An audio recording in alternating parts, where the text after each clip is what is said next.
Let's be honest. Burnout in HR is just different. You are the go to person for your entire organization's HR function. You support so many people, but who supports you? I see the question so many times on LinkedIn and Facebook and things like that. Who supports HR? Where is the HR for HR? So if you're feeling stuck, if you're feeling drained, if you're feeling overwhelmed and ready to walk away, this video is for you. If you're new here and you've not subscribed to the channel just yet, hit that subscribe button and the notification bell so that you don't miss any videos that I put out about ways to grow your HR career on purpose and with purpose. Burnout isn't just stress, it's when the stress doesn't let up. And in HR, if you're the person who's supposed to be responsible for everything in your HR function and you're trying to hold it together for everyone, without a plan in place, it's not sustainable. I started my full-time HR career right out of college. And so I approached my career just like I approached my coursework, which was the wrong thing to do. I thought that I could get to a point in my role, get to a point in my work that I could, finish what I was working on, put a bow on it, get some feedback from my leader, and then move on to the next. It took me years to realize that the work in HR was never really done. I had to figure out how to navigate that better. But in the process of figuring that out, I had debilitating migraines. I was working through vacations and I barely had a moment of peace. So if you are feeling like you're nearing that stage of burnout or you're in that burnout right now, I'm sharing this video with you to help you to manage it a little bit better. Now, before we get into the steps and ways to mitigate that burnout, I want to share with you a few signs to let you know whether you're in that burnout stage or not. Sign number one, you are always on. If you're taking emails at all hours of the day and night, or you feel guilty for taking a break, that should be your first red flag. Now, I get it. It's important to know what's going on, especially when you're a department of one or you're a leader of a department. You want to keep a finger on the pulse of what's happening. But you've got to remember, things are not going to happen automatically just because you have your attention on it, and the work will continue to go on. Think about it this way. If anything happens to you, if you win the lottery or something less than positive happens, that company will go on. So think about yourself, think about the things that you have to do to make sure you are whole in the process. Being a leader in HR does not mean you have to be on 24/7. Your health and wellness matters too. And sign number two that you're reaching that burnout stage, you've lost the joy in your work. Now, whether you chose HR or HR chose you, I know a lot of people who work in HR, myself included, we didn't really know what HR was when we started, but when we got into it, we loved it. We understood the impact of the role, we understood what the role could be. But there gets a point in time where you lose your joy in the role. You figure out, okay, well, gosh, do I want to change industries? Do I want to change professions? Do I still want to be in HR at all? When you get to the point where that feeling where you love the role feels like a distant memory, you're approaching burnout stage. In this video, I'm going to share 4 ways to break out of that burnout stage. But before I do, hit that like button if this is resonating with you and let me know in the comments. Just comment yes or no. Have you ever faced HR burnout? Have you ever faced burnout in your role as an HR professional? There's no one way to attack burnout. You've got to approach it from all angles, both internally and externally. But the first thing you want to make sure you do is protect yourself by setting boundaries. Start by setting realistic boundaries. For me, it was through emails. I could not rest until my emails were responded to, until I realized miraculously somehow that emails are not text messages. That was a novel idea to me. Emails are not text messages. I had to realize that sometimes when I get emails, even at my stage today, when I get emails, it's not for me to respond to immediately. It's just to get off someone else's desk, off someone else's to-do list. So again, if you get an email at the end of the day on Friday or at the end of the day of your work week, you don't have to respond in that moment. You have to put all of that mental work into trying to solve that problem right now. That problem will be there on Monday, or that problem will be there when you get back into the office. So again, unless it's something that's completely a fire that you need to put out, then of course handle that appropriately. But most things are not. So again, give yourself space, give yourself boundaries, and show people how to treat you.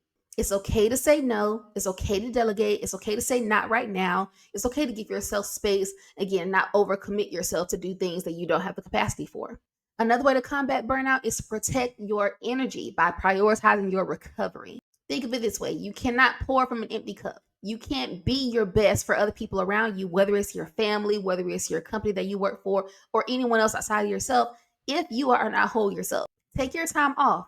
Unplug from work after hours and give yourself space to talk about things and do things outside of work. Protecting your energy is not selfish, it's necessary, and it gives you the space to be the best version of yourself. But you need to know what makes you whole. What do you like to do? If you were left in a room by yourself, how would you fill the space? You need to know how to make sure you are able to sustain yourself outside of your full-time job, because again, everything is fleeting and there's nothing that you're going to be with more than yourself. So you got to find ways to make sure you are pouring into yourself and being content with what you have. I've had to learn how to prioritize my own recovery because for years I thought that I was an introvert. It takes a lot out of me to people, as my sister calls it, but I've learned I'm more of an ambivert, so I can turn it on and turn it off. I can be around people and I can not be around people. I'm fine with my own company. But for me, I had to learn how to pour back into myself and give myself that alone time, whether it's washing my hair, whether it's scheduling an appointment for a massage, whether it's having quiet time with my girls, just figuring out things to do that I enjoy doing, to make sure that I'm pouring into myself and becoming the best version of myself. After you put things in place to learn how to protect yourself with your boundaries and protect your energy with your recovery, the next thing you want to protect is your career. You need to be strategic and not reactive. A big cause of burnout and things that make you not like your job anymore is being stuck in the weeds all day, every day. Phone ringing off the hook, emails going off. You feel like you don't know if you're coming or going. And it's just an overwhelming way of working and living. But the thing about it is, you don't magically get out of the weeds in one day. You have to figure out ways to strategically plan your time, plan your day to give you space to be more forward looking and not so reactive. Take a step back and think about the things that you do or the things that happen in your department that really move the business forward, not just your department, but the business forward. Focus on the impact of your work and not the task that you must complete. That's the best way to get out of that reactionary mode. Once you're more involved with what the impact is for the work that you're doing and you're more in tune with that, I believe that's going to reignite that passion for the work that you do as well. Again, if you're in that work that you do and you're in the weeds and it's monotonous and it's mundane, it's Groundhog Day over and over again, of course you wouldn't like that if that's not how you're driven to be. But if you tune into the impact of that work and you know how it's going to affect those around you, I believe that'll make the work you do feel more significant. And a great way to beat the burnout is to make sure you are building a support system. You don't have to figure this out alone. And it could be the fact that you're trying to navigate this in isolation that's making you feel like you're on an island by yourself. And it's making you feel alone, making you feel lonely, making you feel depressed, so to speak, about the work that you're doing.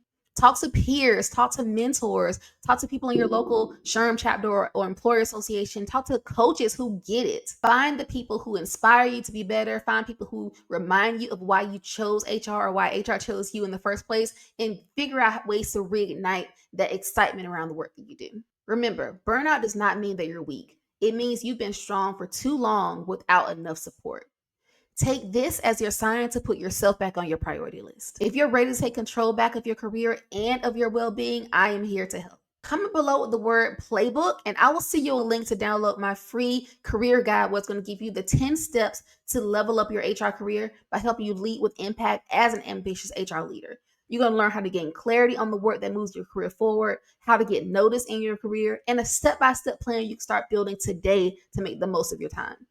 The goal of the playbook is to give you some tips to elevate your career right now without waiting for permission, without waiting for a direction from anyone else. So again, drop the word playbook down below and I'll send you a direct link, or you can just hit the link in the description box as well.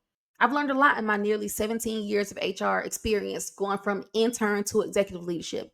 And watch this video next to learn my top tips, my top career advice for HR professionals as you're navigating your career right now. See you there.